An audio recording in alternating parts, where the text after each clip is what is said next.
വിപണിയിൽ 20 ലക്ഷം രൂപയ്ക്ക് മുകളിൽ വരുന്ന ലഹരി വസ്തുക്കളാണ് തിരുവനന്തപുരത്ത് സിറ്റി ഡാൻസ് ഓഫ് സംഘം പിടികൂടിയത്. ലഭിച്ച രഹസ്യ വിവരത്തിന്റെ അടിസ്ഥാനത്തിലായിരുന്നു പരിശോധന. ബാംഗ്ലൂരിൽ നിന്ന് വന്ന വാഹനം പിന്തുടർന്ന് ഡാൻസ് ഓഫ് ടീം ലഹരി സംഘത്തെ വലയിലാക്കി.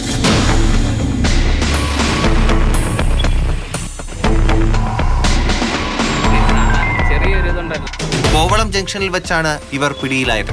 വട്ടിയൂർക്കാവ് സ്വദേശി ശ്യാമസ് മോഹൻ, ഭാര്യ രശ്മി, മുഹമ്മദ് നൌഫൽ, സഞ്ജയ് എന്നിവരാണ് പിടിയിലായത്. വാഹനത്തിൽ 3 കുട്ടികളും ഉണ്ടായിരുന്നു. കാറ് വാടകയ്ക്കെടുത്താണ് ഇവർ യാത്ര ചെയ്തത്. 500 ഗ്രാം MDMAയും 9 ഗ്രാം ഹൈബ്രിഡ് കഞ്ചാവുമാണ് കണ്ടെത്തിയത്.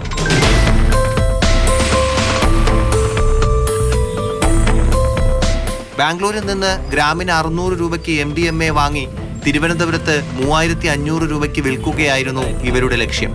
ലഹരി വസ്തുക്കൾ ശേഖരിച്ച് കന്യാകുമാരി വഴി കോവളം എത്തിയപ്പോഴാണ് സംഘം പിടിയിലായത്. അറസ്റ്റിലായ ശ്യാം മോഹൻ നേരത്തെയും ലഹരി കേസിൽ ജയിൽ ശിക്ഷ അനുഭവിച്ചിട്ടുണ്ട്.